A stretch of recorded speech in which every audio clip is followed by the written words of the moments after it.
WeatherTech Raceway, Laguna Seca, Palou gets the jump. Kirkwood looking to challenge on the outside.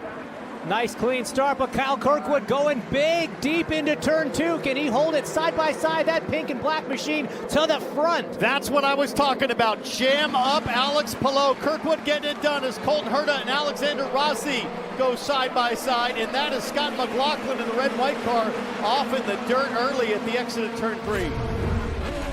Kyle Kirkwood there at the bottom of the screen went to sticker alternate tires. He'll beat Colton Herta out, but we'll watch the blend here when they come back, and Palou did the overcut. He stayed out a lap later here. They are telling him to push hard, use a lot of overtake on this lap to try to make up some of the gap. There goes Alexander Rossi. It's going to be tight. Rossi is in front. How about that? Gets ahead of Kyle Kirkwood, Colton Herta, and Felix Rosenquist. Lundgaard slotting in between Rosenquist and this man, Scott McLaughlin.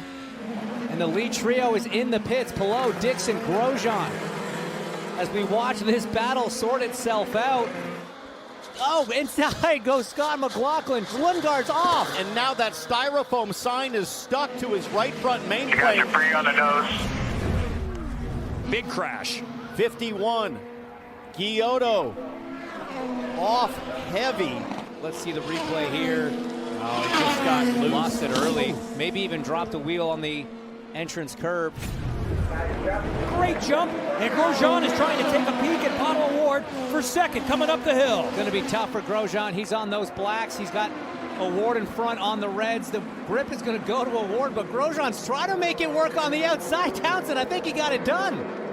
Black tires versus red tires, and amazingly on a restart, Grosjean making those sticker blacks work as someone's off. Is Siegel. that Siegel? I think that was Nolan Siegel, yeah, the number 6. Let's go again from Laguna Seca. Grosjean's got a little bit of a run. Alex Palou got a little sideways exiting 11. Here comes Grosjean, but he's gonna take the conservative path in the brake zone. Pietro Fittipaldi locking up there side by side with the 41 to Stingray Rob. Rob's got the grip advantage with those reds, but side to side hip check from Fittipaldi pushes him right off.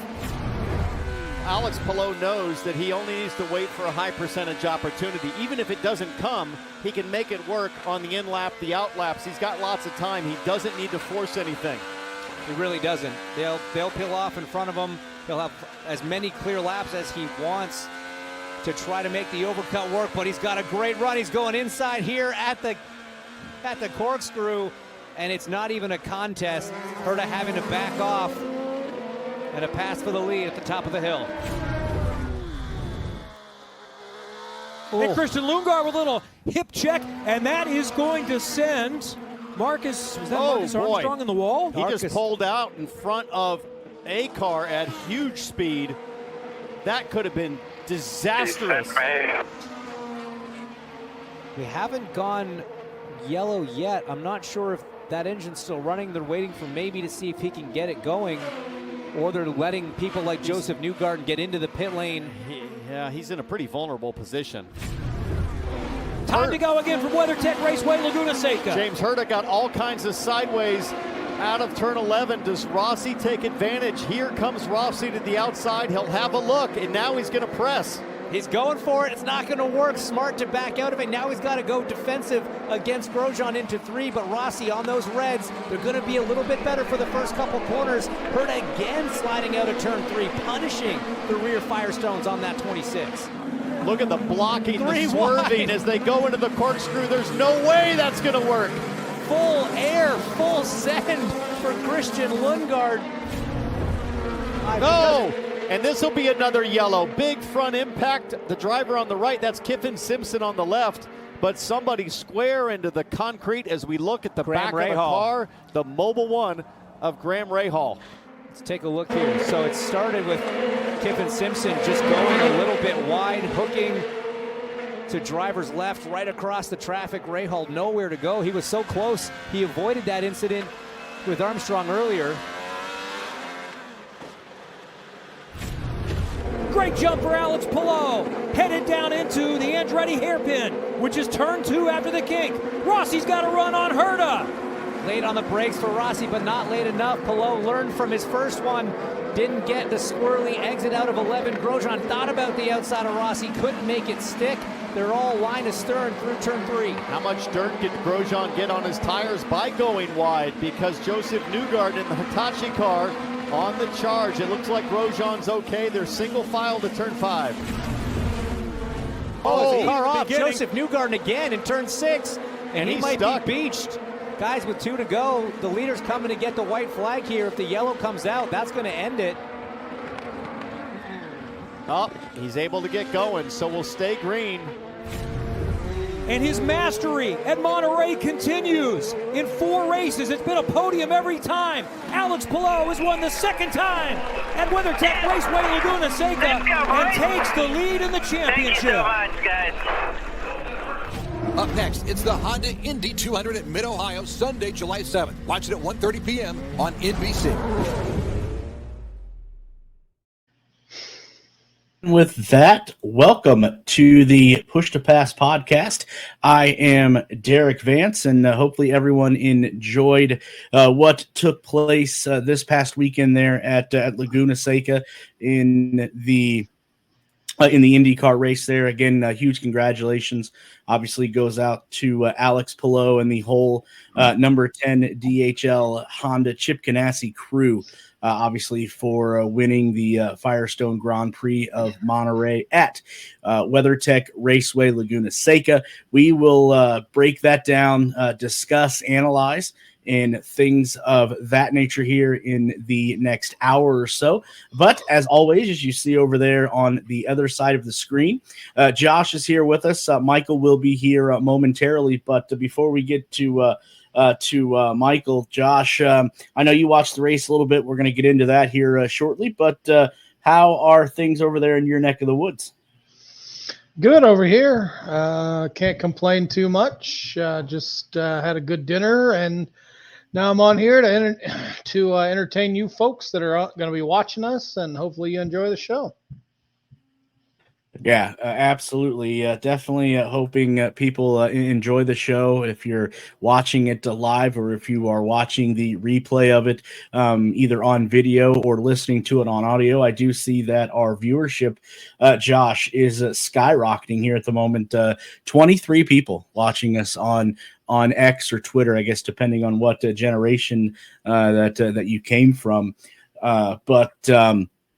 Let's get into what took place again. Like I said, there at Laguna Seca this past weekend. Obviously, we are going to be joined by Michael here. I know he had a prior obligation that he should be coming back from here momentarily, so we'll bring him in when he does get home and gets set up. Also, too, I know we teased that Lindsay Brewer from Indy Next of the number 76 Juncos Hollinger C4 Energy was going to join us. She had something come up today or this evening, so she can't join us. But I have confirmed that she will be here with us next Tuesday. So we'll be previewing Mid-Ohio, where me and Josh and Michael are going to be going to, and then we're also going to have Lindsay Brewer on as well. So definitely can't wait to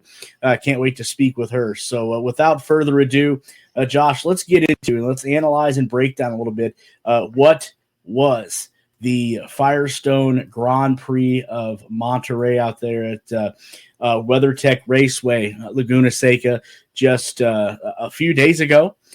First and foremost, the takeaways that I have, obviously I have 5 of them. If you're new to the show, I will go through.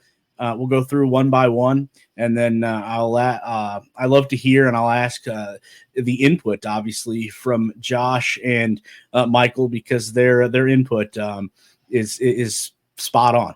It's definitely spot on, and sometimes they'll agree with a take, and sometimes they won't, and I think that's what makes this show very unique, is we have 3 different differing opinions.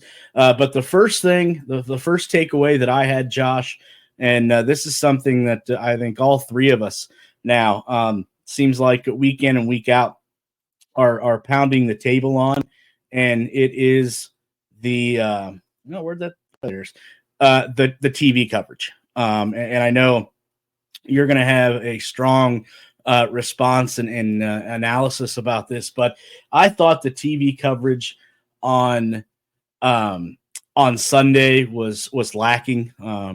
Obviously, NASCAR, IndyCar is obviously a lame duck when it comes to NBC now, obviously with IndyCar and Fox announcing their deal that's going to take place in 2025. So I think NBC is kind of checked out when it comes to covering IndyCar. But obviously Sunday's race was supposed to be on the USA Network. There's only 2 programs. Well, 3. I take that back. I found a third one on Sunday, but there's only 3 programs that I ever thought. I think that the USA Network runs. Obviously, it's the longest running TV series. Monday Night Raw for WWE, and then obviously I know what we turn into on Thanksgiving. It's not football. It's the dog and pony show. That is the dog show there, and then apparently they run reruns over and over and over again of Law and Order SVU, apparently. But obviously, due to the rain, the NASCAR race, which was scheduled ahead of the IndyCar race on the USA Network, was in a rain delay. So it was decided from the powers that be that IndyCar would move to Peacock. Obviously, it's on there week in and week out. But the other channel that the powers that be decided to move the IndyCar race to, that I didn't even know still existed, and I couldn't tell you a single program that is on this channel, is CNBC. I didn't know that still existed, and I don't even know, Josh, how many people exactly know what CNBC is. So you're going to put an IndyCar race on basically a channel that is designed for financials. Is basically what happened there. I believe this was a terrible decision on both the NBC powers that be and IndyCar's part, especially if this sport is looking for ratings and eyeballs. Putting your race on CNBC, yeah, definitely not a great look. And then I had to find this out through secondhand knowledge, but at the conclusion of the IndyCar or the NASCAR race, the USA Network, instead of switching over to the IndyCar coverage like it was originally intended for, they went on to run rerun programming instead. So I'm pretty confident in saying that with the IndyCar moving to Fox next year, Josh, that Fox will not pull the shenanigans that NBC did this past weekend. Well, I also don't think that's going to happen. My first question would be to the NBC network and their affiliates. Why would you schedule 2 races with 2 different series on the same day, just hours apart from each other, when you know that Mother Nature could come a calling and you have to make the decision where you're going to move stuff? Why would you put both of them on? Why not put one on NBC, one on USA, or make just one strictly Peacock? Like I guess the IndyCar. My other question would be, had IndyCar not have already announced that they're going to Fox, would this have happened? Would they have moved maybe NASCAR to Peacock because they were in a rain delay, and then moved and then let IndyCar be on on USA as it was? To me, this is a gross piece of negligence on NBC's part. They have sour grapes, so they're like, you know what, we're just going to relegate them to our business part of our network. And I can understand why they didn't move it back to USA. They figured that the IndyCar was so far into the race when the NASCAR had ended that they were just like, why why make our viewers have to move once again? We started on Peacock, then we went to CNBC. So it shows NBC's jealousy, I guess, that they're that IndyCar has chosen to move away from their platform and go to Fox 59, not Fox 59, that's our local affiliate, but Fox Networks as it is. So as my headline on my right and below my name, what channel was this race on again? Because if you didn't know and you didn't follow on Twitter or X, you wouldn't have probably known where it went to. So I watched it on Peacock because I do have the ability to have Peacock, and I was watching it on my phone as I was working, and it was one heck of a race. If you missed it, it was one heck of a race. There was crashes and there were other stuff, but there was also good racing. So Michael, as I see you've joined us, and you seem like you're not out of breath. I would have been totally out of breath and not being able to probably make it onto the show after a 5K. But what were your thoughts on the whole network debacle?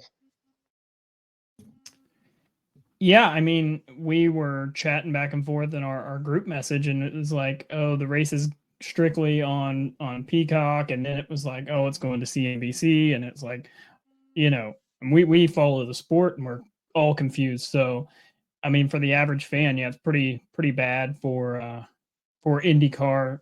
But I expected this with going forward with NASCAR, their big push right now. They just re-signed with NASCAR for the next, I think, 7 years or so, at $7.7 billion between the entities that cover NASCAR. So yeah, I mean, that's kind of crazy that they wouldn't be a little bit more open and more transparent with the fans on where it was going. But I see IndyCar being the back burner for NBC going forward. Yeah, I think Michael, I think you're absolutely right. This is NBC's way to kind of stick it to IndyCar. But you know what? We got 9 races left, and then IndyCar will be on Fox, where again, like I mentioned, and I don't know if you caught the tail end of that, but I'm pretty confident in saying right now that Fox won't pull a stunt or the shenanigans that NBC did for this race this past Sunday. So next takeaway that I had, and I know Michael has one too, and I did not mention it. I didn't put it in mine just for the simple fact because I know he wanted to talk about it. But the next takeaway that I have, and I think a huge props, great day, I believe, for both Nolan Siegel and David Malukas. Now, it's been well documented of how the number 6 car for Arrow McLaren has been like a turnstile at Grand Central Station the past few years. But now with signing Nolan Siegel to a long-term deal, but again, with that number 6 car, what's long-term, it seems like that may be in the past because, newly signed 19-year-old Nolan Siegel in that aforementioned number 6 NTT Data Arrow McLaren Chevrolet completed his first IndyCar Series race on Sunday with his new team, Arrow McLaren, and hopefully there is more to come with that. I know Nolan did have a early spin, but was able to get the car back on the track in the right direction and brought home a top 15 finish, finishing P12. And then moving to David Malukas, and again, this is well documented as well. What a 2024 that has been for David Malukas. He came in with so much promise. Signing with Arrow McLaren, can't wait to get him behind the wheel and see what he can do with that type of equipment. Well, then unfortunately he has the setback there right before St. Petersburg, and then a few weeks later, obviously Arrow McLaren releases Malukas of his duties. So a lot of questions about what David's future is going to be, and then he ends up signing on with Meyershank Racing and the number 66 Arctic Wolf Sirius XM Honda, and he is obviously able to make his season debut Obviously, it's not how he envisioned it, but nonetheless, he made it anyway. And, what a way for Malukas to get his career started with Meyershank Racing with a top 20 finish of P16. So kind of curious to hear both your guys' takes on both races. First for Nolan Siegel and David Malukas there on Sunday. Go ahead, Michael. You can go first. Okay, so I'll be the one that kind of stirs the pot a little bit. I'll give Nolan a little bit the benefit of the doubt. New team, kind of getting up to speed with Arrow McLaren. Practice really wasn't great for him. Was way off the pace in first practice. Second practice, still kind of closer to the back of the pack, but catching up a little bit more. As he progressed, it got a little bit better. I do want to mention that, if you look at, we had multiple DNFs. I look at the drivers that finished behind him. Several of those had some late incident spins. Newgarden, Lundgaard had the half the foam on the front wing. So I think there's definitely room for improvement. He did make the best of the day. But when I look at the overall race weekend, there's definitely a lot to improve on. And then I go to David Malukas as well. Still, we talked about last week, how's that car going to perform as far as going, the past few drivers, Bloomquist and even Castro Neves weren't great in the car. So can David come in and be quick and be on top of it and be close to Felix? And he was all weekend. First practice was a little off, but he caught back up, qualified in the top 12 and was running right there with Felix before, I believe it was contact with Power. And when him and McLaughlin got together and he got a puncture there towards the end of the race and really set him back, I think he was going to end up right there, probably P10, P11. So good weekend for both of them. They both have a lot of improvement. I wouldn't say a lot of improvement, but definitely improvements going forward. And, like we've all talked about, this is new teams for them. And, just trying to get, accustomed to the car. So. All great points, Michael. I will admit that I was more focused on the front than I was on some of the cars in the back. It was good to see Malukas finally being able to make it out on the track, and for not racing the entire year. It was a good, clean type of race for him.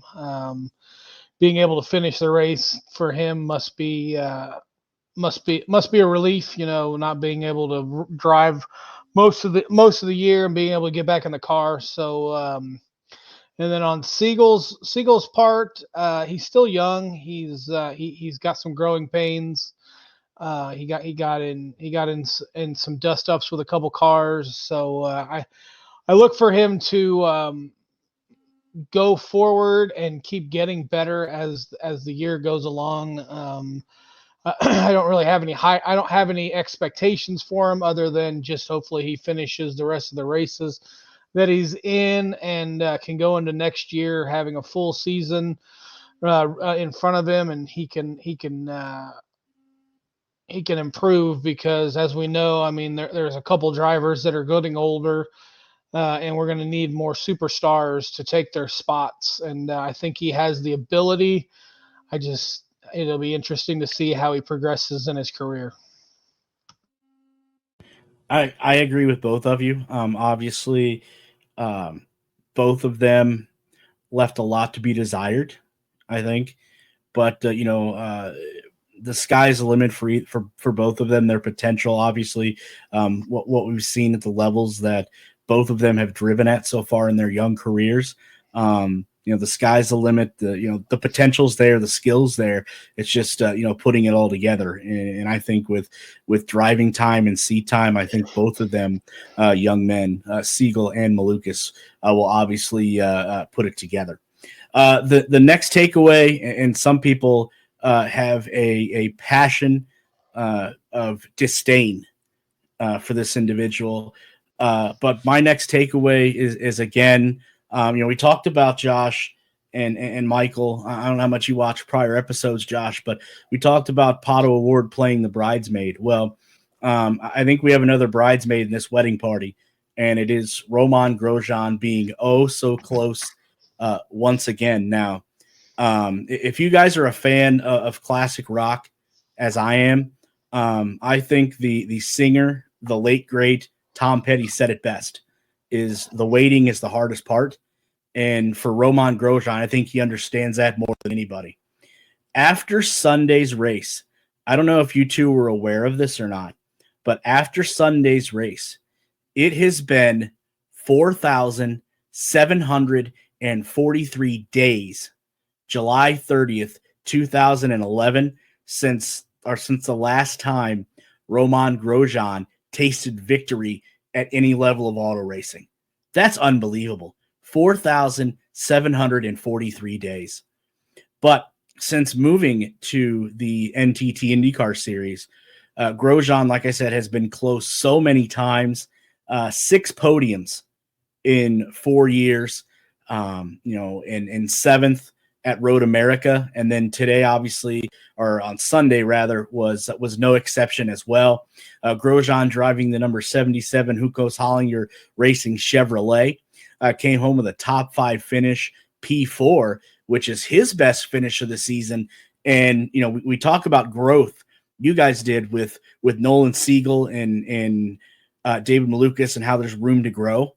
Well, believe it or not, Grosjean's finish of 4th on Sunday, obviously with his best finish of the season, but it was the best finish ever for the young Hunkos Hollinger Racing team. So, congratulations to them. But curious to get both your guys' takes on Romain Grosjean being so close, and that 4,743 days and counting is hanging over his head. Yeah, I was not aware that it was that long between victory lanes for him. It was interesting to see him up there competing for the top 5, top three finish. And if hopefully Hunkos Hollinger has him locked up for a little while in a contract, because come silly season, I know there's going to be maybe the Ganassis or the McLarens or just Arrow they're looking for up and coming drivers. And if he keeps on showing out the way he is for Hunkos Racing, he's definitely going to be a top free agent whenever his contract is up. He's battling up there. He's got that green and black car going towards the front. And I watched him a little bit during Indy and talked to one of the representatives from Hunkos Hollinger, and he's become one of my favorites. He's been able to just keep his head on straight and keep doing what he needs to do with all the shuffling of drivers in Hunkos. And I'm glad that he was able to bring home a top 5 finish, and hopefully he can build on that, and maybe we'll see him in victory lane or on the podium for Mid Ohio here in a couple weeks. Yeah, I think we talked a couple of weeks ago about silly season and what Grosjean can do, and consistency is a big thing. Momentum is a big thing in racing. And the P7, now we're knocking into P4, knocking on that podium. I think if Hunkos wants to continue to grow, Grosjean could be a good leader for them. I know me and Derik talked about when he was at Andretti, maybe the pressure was just too much to succeed because when he was with Dale Coyne in the 51 in his first year, he ran really well. Laguna Seca was one of those tracks he ran really well. Almost, I believe, got a podium for them as well during that race. Had some contact towards the end. But when I think of Roman, I agree with you, Josh. He's got all the potential. He's got the passion, the fire, the drive. The one thing, the big, long winless streak for him. Don't forget, he did spend a lot of time with Haas F1 in Formula One. So they have never competed for a win in that series. So, that's a shame for that team because it is an American team. But it's not good. It wasn't a good environment for him, obviously leaving that team and coming to IndyCar, which I think he's a great presence for IndyCar. His passion. I mean, I remember, trying to interview him after his accident last year at Detroit, and he was just so frustrated. I mean, you could just see the passion for racing in him. Anytime you're around him or his car or his team, they put in so much effort. And for him to, be in this kind of silly season, I think you're right, Josh. I think Juncos needs to lock him in because he can be a great leader and builder for that team.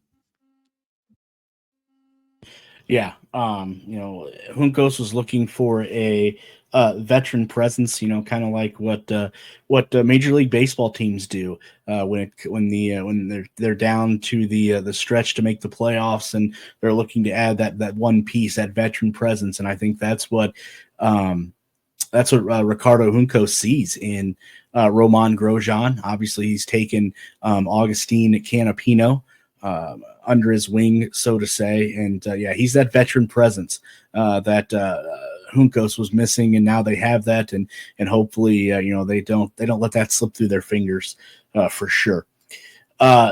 Second to last takeaway that I have to say I was mighty impressed that the Californians were able to take 2 of the 3 podium spots there on Sunday.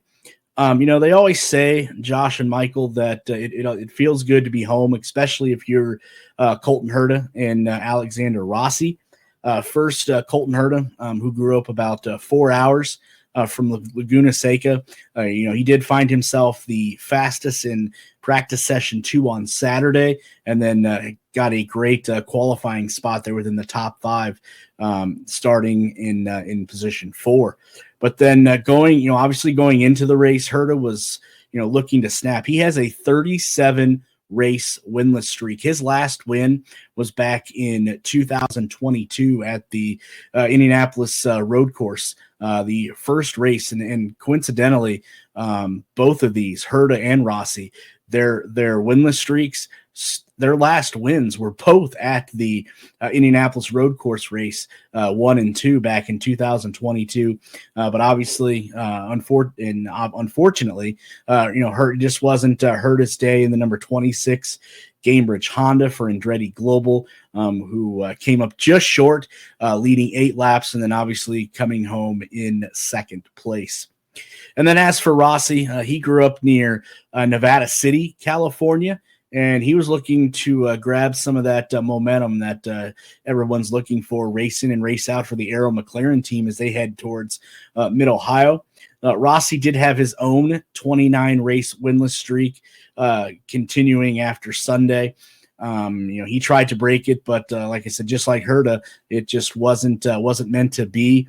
And Rossi ended up bringing the number 7 Vero Arrow McLaren Chevrolet home to a season best third finish. So I'm curious, are you guys impressed with the both Californians there coming back home, Herta and Rossi, and them being able to finish on the podium 2 and 3 on Sunday?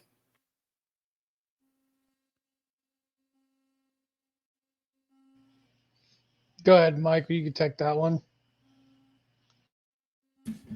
So honestly, for me, I think with Herta, that's exactly where I expected him to be, up front, contending. Always been really good since IndyCar's come back to Laguna Seca. Rossi surprised me just a little bit. I think I believe he's in a contract year, if I'm not mistaken, and kind of definitely looking to kind of either extend that contract or, if there's, options elsewhere to kind of, jump into that silly season chaos.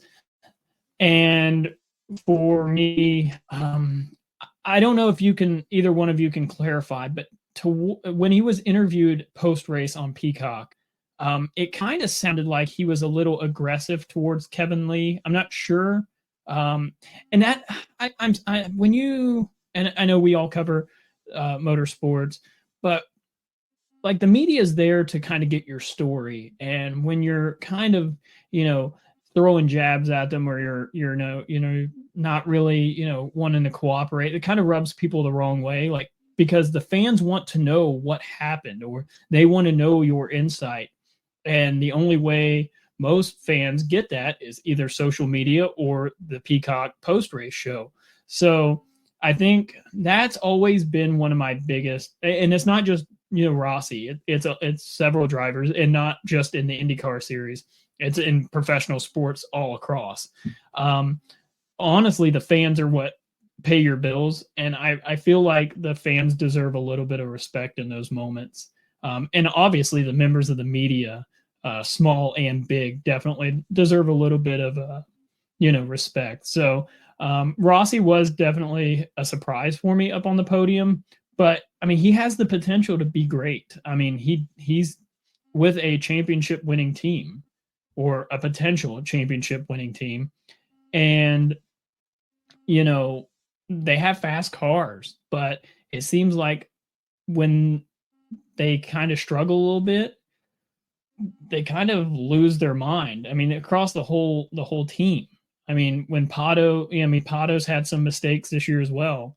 And it's just crazy to me that the team hasn't been more successful, honestly. So for Rossi to get up there, get on the podium, I think it is great momentum for him and the Arrow McLaren team. Yeah, I agree with most all of what Michael said. Just my first, when you're showing that picture, either Alexander Rossi is like 7 foot tall, or Herta and Palou are just like so tiny. He looks so much taller. Even he's on the third ring, but he's taller than Herta, and almost as tall as Palou. But yeah, on the interview part, I don't know if it's because maybe they're a little short with them, or take some jabs at them because they just got out of the car and their adrenaline's still going, and maybe they just were maybe there's just something that didn't go right for them, and they're just like, oh God, I have this microphone right in my face. It kind of reminds me of something Joe Rogan does. If in the UFC, if a fighter gets knocked out, he doesn't put a microphone right in their face right after they get up. So maybe they should give them a couple minutes, give them like 5 or 6 minutes, get out of the car, get a drink, get cooled off, and maybe then the drivers are a little bit more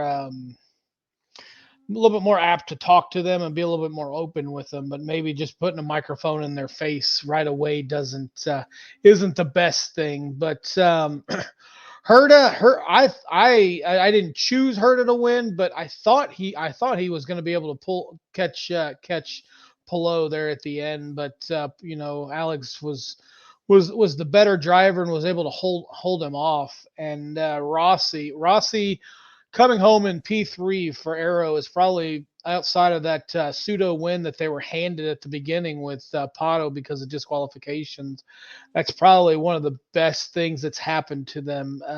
I keep saying maybe they'll take that and build on it and take it into the next race. But it seems like every time they take one step forward, they take 3 steps back. Pato is not living up to the hype that he had a couple of years ago, but with Rossi coming in and getting P3, that was a big boost for Arrow, and maybe that had made Zach Brown a little happier over the weekend. Definitely have to wait and see how that third place finish there for Arrow McLaren helps them going into Mid Ohio. And Josh, credit to you. What a great segue. You're talking about Alex Palou. Obviously, my number one point does always have to do with the winner of the race. And again, as Lee Diffie would say, hello, Palou. Palou, fellas, does it again. I mean, at this point, what can be said about Alex Palou that has not been said already? Obviously, the dude can drive.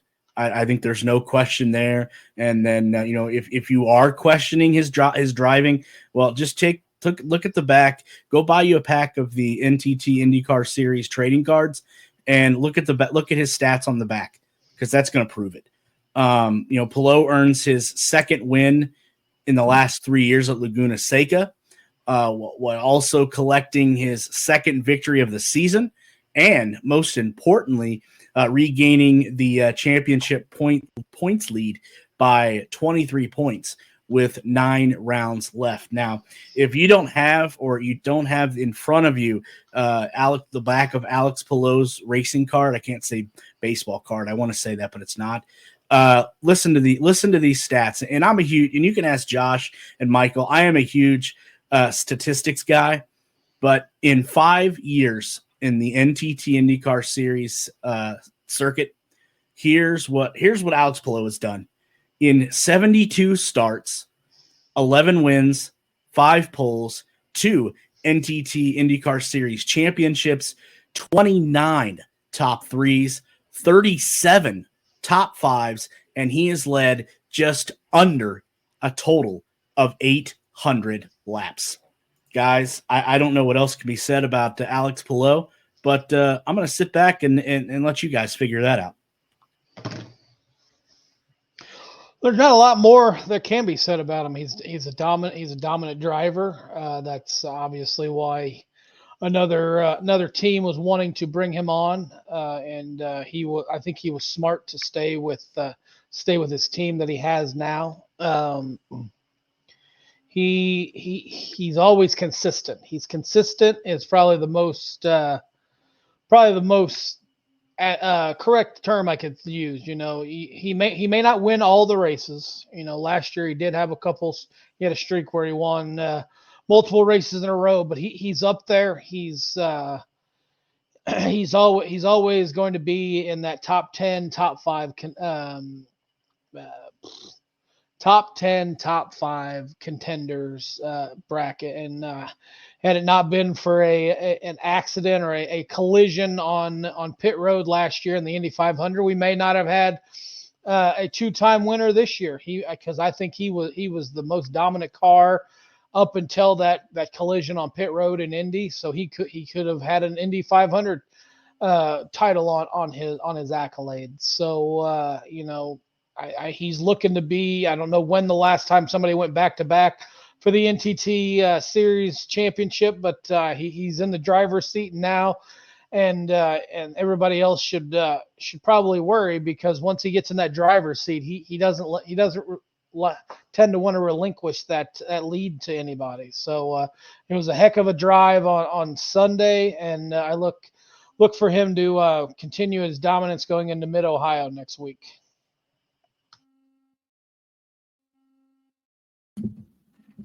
Yeah, I mean, Josh, you're spot on there, because Palou is always there. Top 5, top 10, always there. Very consistent. Consistency is key when you have a full season points, championship running. So when I think of Palou, I just think of consistency. What a change it would have been had he gone to Arrow McLaren. I wonder, had he still been as quick, what that would have looked like. It's looking like Chip Ganassi is probably the smartest guy around, probably prying Palou back and keeping him. I don't know what he did to keep him and make him change his mind to stick with Ganassi, but Chip's looking great.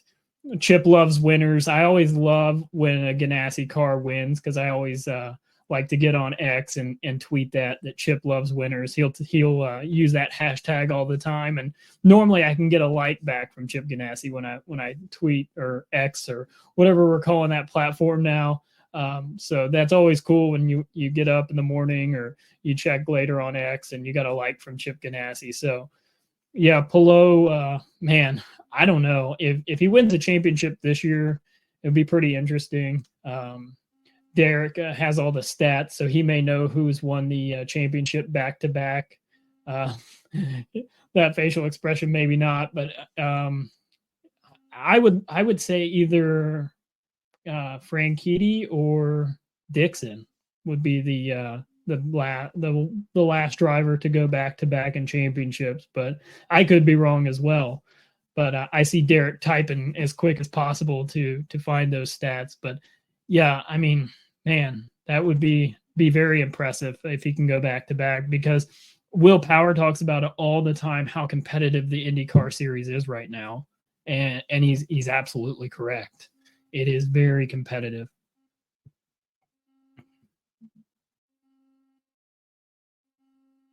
See, you caught me in the middle of trying to research that, and I have not come up with that yet. But if somebody in the chat there that is watching, if they know, drop that in, because that might be something I have to definitely dig into. But before we get away from here, and I see Mike is set to join us here shortly.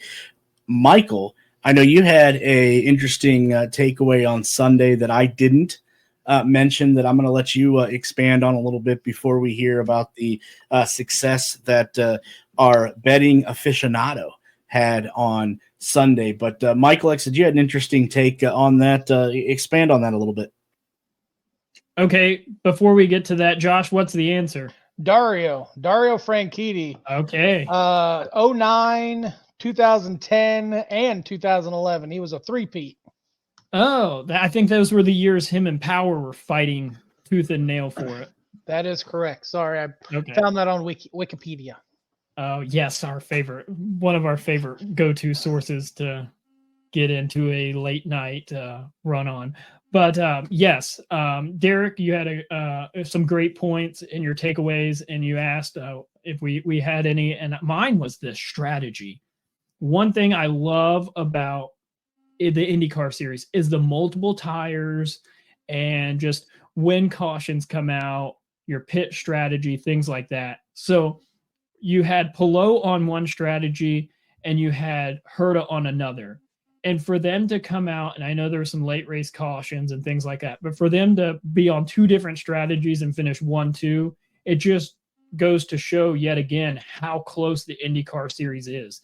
I mean, you're one pit stop away, you've got to execute on pit road. It's absolutely from the start of the race to the end of the race. You got to keep all four tires on the tarmac, and you got to keep all four tires going on and off the car as quick as possible, getting the fuel in the car, because when you're battling some of the best drivers in the world, you've got to go. And I love how both of them were on different strategies with the hards or the reds and the black sidewall tires, because it was just so phenomenal. And Herta putting down fast laps, and then Palou would get out front and just blister laps. And I honestly believe that had it stayed green through all that Palou was on the better strategy because he was the faster car. But the strategies in the IndyCar series are just absolutely phenomenal. Yeah, it was interesting to see how all those played out, and I know it almost worked strategically, like you said, for Joseph Newgarden. Right there towards the end, but it just wasn't wasn't meant to be there, as Alex Palou does take the win on Sunday and take over the points as well, and his odds now obviously have shot up tremendously to win the series championship. But I'll let someone else expand on that a little bit. Glad to see Mike is back able to join us. After a week hiatus there, to say the least. But Mike, I know you were dropping some championship odds there in chat. Before we go over those, though, curious to hear your wrap up on how you did this past weekend there at Laguna Seca. It was fun to bet. Just what Michael was talking about. Like, I had a big bet on Herta, and it was hard to bet because Palou is such a huge favorite to go in, and then he wins the pole, becomes even a bigger favorite, and it's hard to bet guys at like under 3-1 in IndyCar because the series is so tight. Crazy stuff can happen. So it was kind of I tweeted out Sunday morning. I'm like, look, you either put it all on Palou, or you find ways to pair Palou up with things, or you go elsewhere. I had made a bet on Herta before qualifications just based on his track history, and he's been fastest second qualifying. So I had him at 12-1, which I thought was a great number, and he ended up plummeting down to like 4 or 5-1 because he qualified third. So I was all in with Herta. Also, the books didn't do a good job of really getting odds out for this race. There was a bunch of commotion. The books didn't post odds after the warm-up. They didn't know the race was happening, which is super disappointing. That people were asking for odds on Twitter and calling up customer services, and they were telling them, "Well, you mean the race has already started?" We're like, "It doesn't start till 6 Eastern. What are you talking about?" But from the betting standpoint, yeah, for me, I did pair Palou with Verstappen to win Spanish Grand Prix, whatever the F1 race was. So I had a little bit of a hedge there. So I made a little bit of profit. It would have been great if Herta won. That would have been another big hit for the year for me. So I was pulling for Herta on that strategy. I think the caution might have hurt him. And I still thought there was hope, but then Palou just blew right by him with the fresh tires at the end there. So it was fun to bet, especially if you had Herta and Palou. Like I said, I was really rooting hard for Herta. I almost lost my mind when the whole Newgarden thing happened. I'm like, how in the world? So I thought it was good karma that he went backwards. But yeah, Palou, he's good, man. When he's on. He's now even money to win the title. Power dropped all the way from 9-1 to 5-1. If you remember, I recommended to bet Power to win the title before the Indy 500 at either 9-1 or 10-1. So that's a good bet still. I think he's still sitting second in the championship as Power. Maybe he's still leading. I don't know. He obviously, him and McLaughlin getting into it at the end, like, man, I hope Roger yells at him for that because in the championship. So, now I think the championships, if I were to make a championship bet right now, the only person I could possibly look to is to invest in Joseph, because Iowa's coming up. He's going to win at least one of those races, like guaranteed, probably both. And I think McLaughlin will do well at those races too. So, yeah, the Palou throws a wrench in IndyCar betting. You have to I usually lean to betting top threes and top fives when Palou is just running away with races, because I'm just afraid. There's no fun. And it's hard to bet a guy 3-1 or under, but if he's going to win, it's a win to win. The cash goes in your account. Mike, I think you're absolutely right when you're talking about, if you're going to put a bet in for the championship and putting one in on Newgarden, because like you said, Iowa's coming up twice, and we know how well Joseph does at ovals. Iowa, don't forget Milwaukee twice, and Nashville is a oval. So definitely it's right there within Newgarden's reach. So like I said, he's got the tracks that he dominates on coming up right in his wheelhouse. So I think you're absolutely right. But, I think Josh made a great point earlier that when Palou grabs the points lead, he keeps a firm grasp on it. So obviously he's not going to give that away, because he would be able to put back-to-back NTT INDYCAR Series champion and that's just another feather in his cap. But yeah, if I was going to make a championship points bet and it wasn't on Alex Palou, Joseph Newgarden would probably be my best bet. Yeah, Joseph and Scotty McLaughlin are your two best oval performers. There are, like you said, 4 or 5 ovals left on the circuit. Palou's very good about just finishing races, so I'll like to bet him top 3, top 5. But the numbers on Palou are going to be super low. Like, the books know he's the man when it comes to IndyCar right now, and they're priced accordingly. And look, I'm happy. My goal will be to bet on the winner. Palou can come in second, third, fourth, fifth, win the championship. Great. even though I have bets on McLaughlin and Award to win the championship, those don't, and Power. The only one that looks good right now is Power.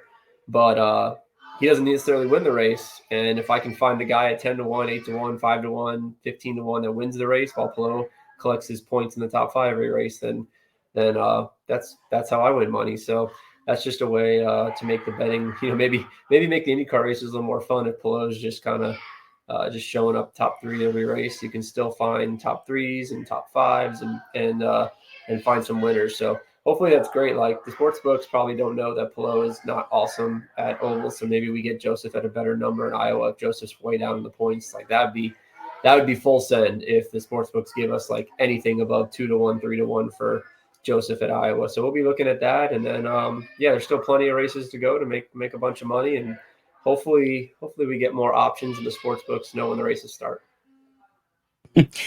Michael or Josh, anything for Mike before he gets on out of here? I just can't believe the sports books didn't know that the race started at 6.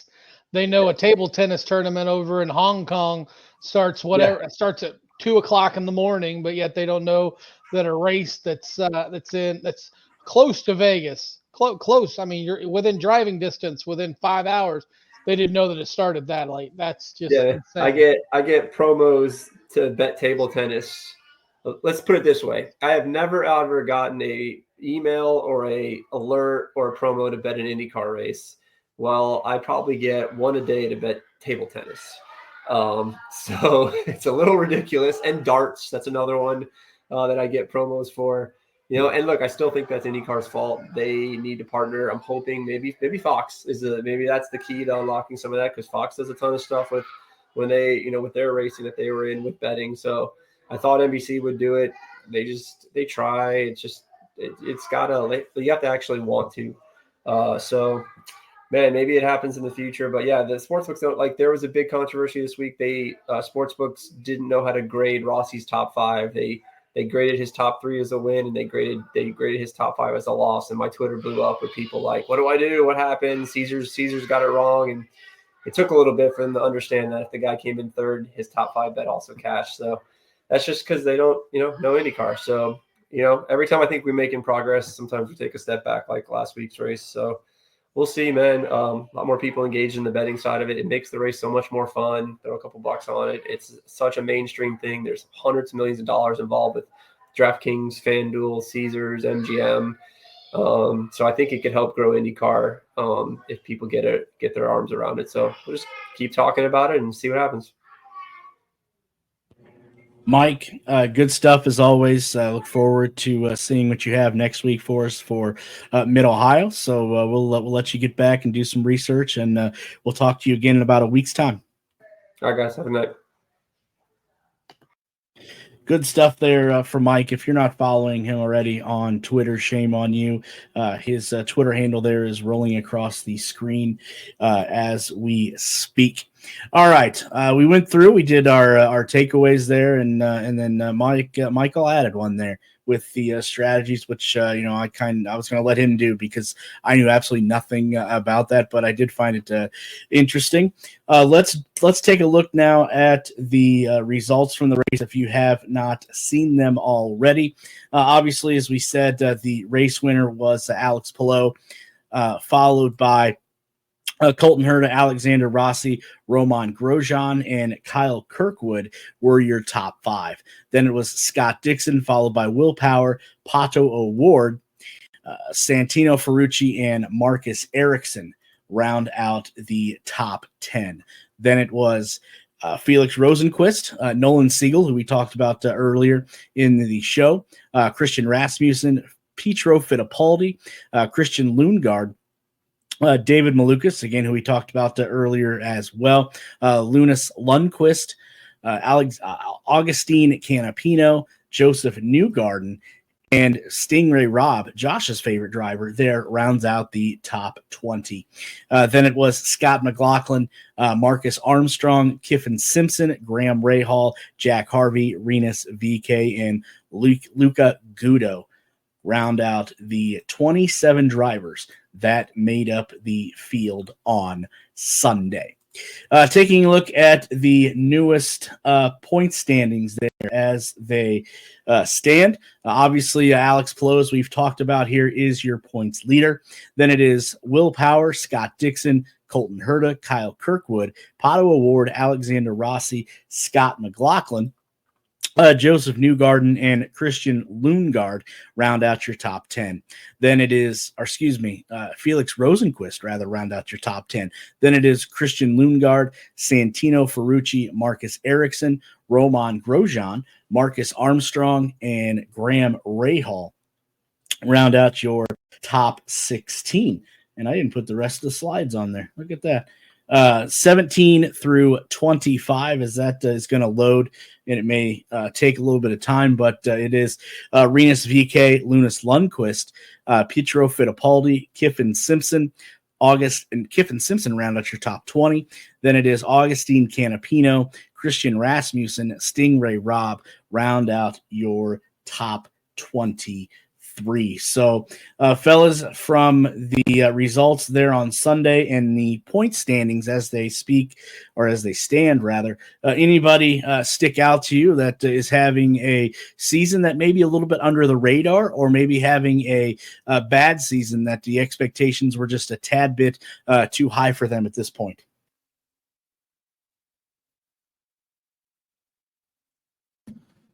The one driver that just gets me kind of, I thought he would be, there's two actually. They're both towards the back half of the field. That would be Marcus Armstrong. I had higher hopes for him so far, and he's just kind of been lackluster. He has been caught up in a few accidents that weren't of his making, but just kind of, lackluster, not seeing him towards the front. I thought he'd be really good on the street courses and road courses, but he's just okay, back half top 10 at times. And then the other is Rinus VK. So much is talked about, how well he does it at Indy. And obviously this year was kind of, hit and miss, up and down for him. But I feel like he's one of the drivers that if he could make a change, and I'm not saying that Ed Carpenter is, a bad organization or anything like that. I'm saying, like, sometimes those drivers just need a change of scenery to kind of reboost or rejuvenize their career. I feel like he would be one of those drivers that I would kind of look at and say, hey, let's see what he can do, and maybe even a little bit better equipment if he could bring some funding or things like that. So those are two drivers that absolutely kind of underwhelmed me this year so far. I really didn't have any. I didn't have any expectations. I will say that Armstrong being back there is a little underwhelming. But everybody else, I kind of expected the McLaren cars to be a little bit better. Pato sticks around there, but I thought maybe he'd have a win or two by now on the actual track, but everything else looks right. I thought Palou would come in and be able to defend his crown with all the vim and vigor that he's got. I knew that Dixon would be up there.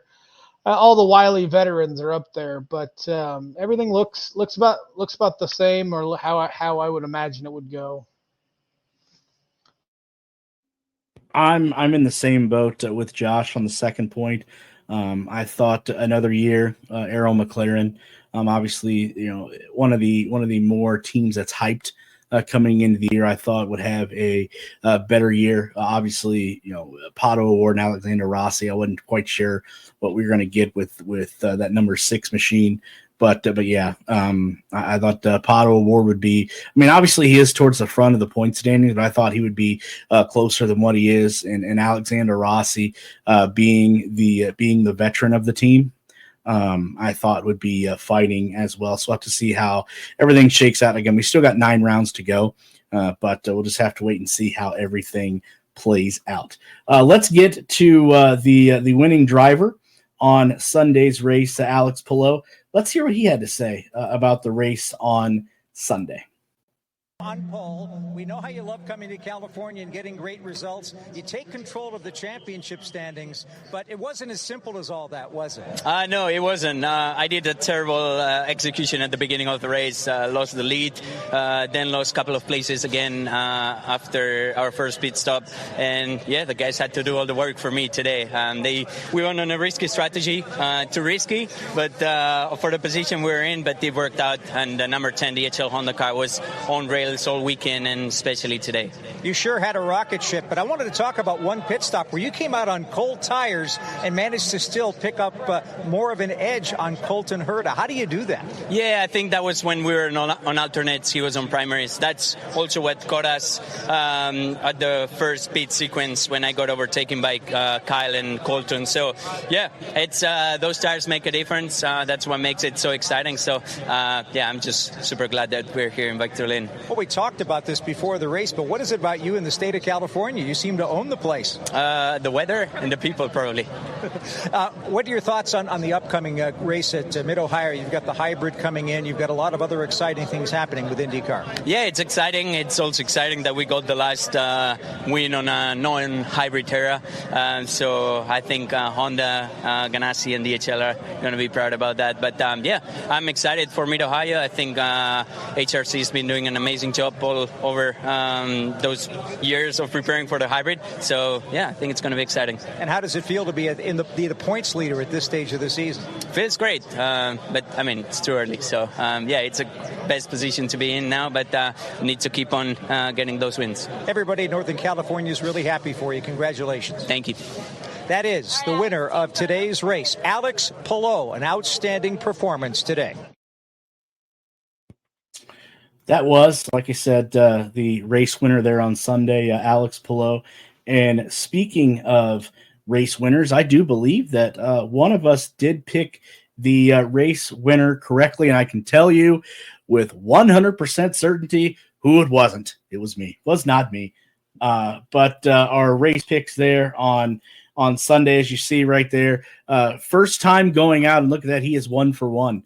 Ladies and gentlemen, it was Michael picking Alex Palou correctly. I came up just short. Apparently, this time Herta was able to finish the race because, as it's been well documented throughout the years, you see all my picks on the left-hand side have crapped the bed, so to say, when I pick them. But, congratulations to Michael for picking up his first win of the season, and I'm sure in probably a couple weeks time, couple race times, he'll be passing me and leaving me in the dust there, so to say. But he does have a uphill battle there, as Josh is ahead by 5 wins with 9 rounds left to go. So hopefully Michael can catch him, because I can tell you again with 100% certainty I will not catch him. All right, we just have a few other things to get here before we drop the checkered flag on another episode of the Push to Pass podcast. And we do have to thank our sponsors that make it possible for us week in and week out to bring you all these shows here on the Push to Pass podcast. As I'm looking for the right slide there, so to say, and right there it is. Always Ready 1776. If you are looking for patriotic apparel, headwear, and more, go check out what is to offer at Always Ready 1776, and you can also catch them on the web at alwaysready1776.com. And if you do find something that you would like to purchase, remember, always use that promo code that you see down there, or actually towards the top of the screen, Push to Pass, for 10% off of your order. Also to Get 'em Associates, and I need to change their logo because actually they just changed it a couple weeks ago. But for all your home design, build, and remodeling needs, remember, it's Get 'em Associates. And you can also find them on the web as well at getem.com. And if you do choose to do a remodel of your home and you go with their services, you will receive $250 off any design service by mentioning Push to Pass. So huge thank you both to Always Ready 1776 and Get 'em Associates for being sponsors of the Push to Pass podcast. All right. We did have a little bit of news today, fellas, that came down. It was out of the blue, but we will discuss it here. Obviously, nonetheless, if I pick the right slide here, let's try that one. There we go. All right.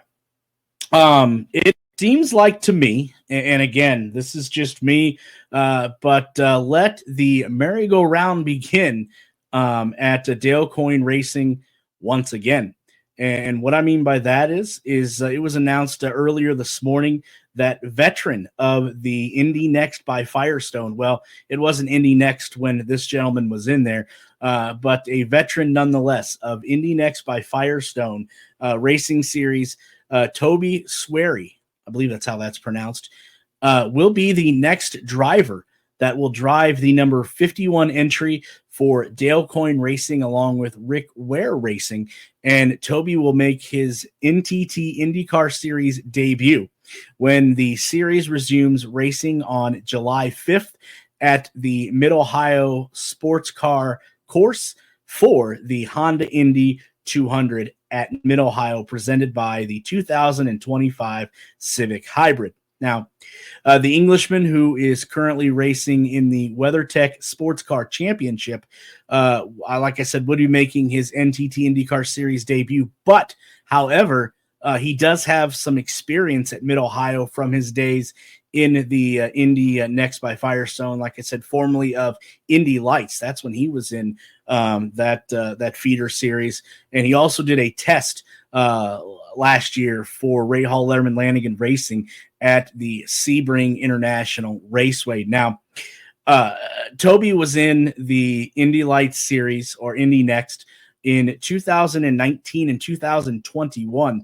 So he did end up racing 4 times during that 2-year span at Mid-Ohio. His starting and finishing position average was 5th, and his best finish in Mid-Ohio came on July 28th, 2019 at the Cooper Tires Grand Prix of Mid-Ohio, where Toby finished 2nd.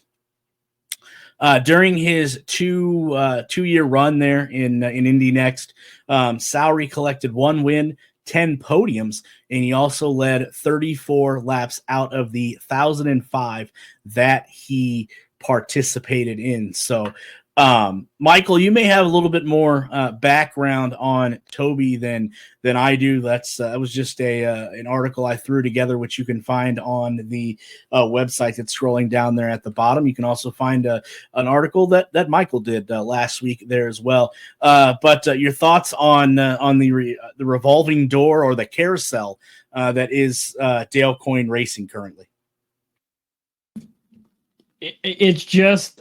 It has to do with funding. I mean, there's no two ways about it, because where they find, it's like they just like put all the drivers in a hat and say, let's draw and see who's driving the car this weekend. We talked about it before. The consistency, you can't build an organization like this. That's why these teams go out and find drivers that are in their cars every single weekend, because you can build an organization. Now, is this something that, is just trying to get, Dale Coyne through this season to where he can get some, full-time drivers? Let's hope so. Because it's just every week we're trying to figure out who's driving the car, half of them are trying to pronounce their name. And it's chaos, not only for, us as media, but fans as well. They're like, we want to root for somebody, and maybe you like, we know Catherine Legg's going to do the ovals, so you're like, okay, we'll pull for Catherine Legg, and then you're like, well, where's she at? Some of the fans might just tune in. They may be a casual viewer and be like, well, where's she at this week? Oh, there's someone else in the car. So for me, it's just there has to be some sort of funding coming along with the drivers that are getting into these cars. Other than that, I don't have much more to say. It would be nice, to even, talk with Dale and say, like, is this like your future plans going forward, or are you trying to find a driver that can fill both these cars at a permanent, rate going forward to help build the organization back up. Because even last year with Stingray, Rob and David Malukas, they were more competitive than they are now.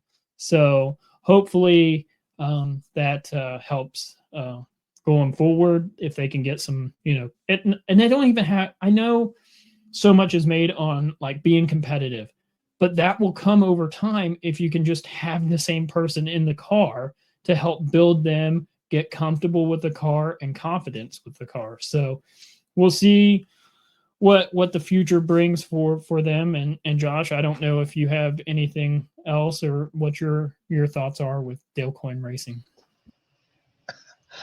I mean, it was like I said earlier in our group text. I mean, it's like you said, you're just throwing drivers in there to see. It's kind of like you're throwing something against the wall to see what sticks. I mean, I don't know why they bring these drivers in so late in the season. Maybe, I mean, if you want to see what they can do, put them in a test. But putting them in a car that they haven't driven in quite some time, and I know they're probably getting simulator time, or they may be getting track time somewhere on a practice. But to throw somebody in and expect them to, produce, it's probably helping some of the bottom feeder drivers because they know, hey, we got somebody else that's coming in that I might not be as bad as, because this person hasn't been in an IndyCar in so long other than testing. I don't know. Dale Coyne, they've got to figure out what they're doing and stick with it. I mean, you can't keep pulling drivers in and out because, like you said, you need to build a base for a driver, and by pulling drivers in and out and not knowing who's going to be where next, I mean, you can't build a fan base off of that.